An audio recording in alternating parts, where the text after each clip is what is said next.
The Cintex Autosearch II is a metal detector primarily used in the food processing industry. This particular system came to us from a pet food processing company, where the product would be checked for metal flakes just prior to packaging.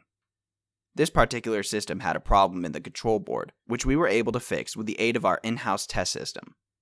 In the past, we performed many repairs for pieces of this system for a large chicken processing company in Arkansas. As shown in the video, after the repair, we used the test metal strips to confirm the proper operation of the system.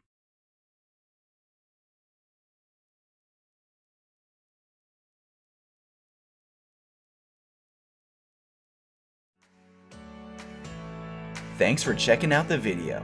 Subscribe to ERD TV for more videos of our repairs.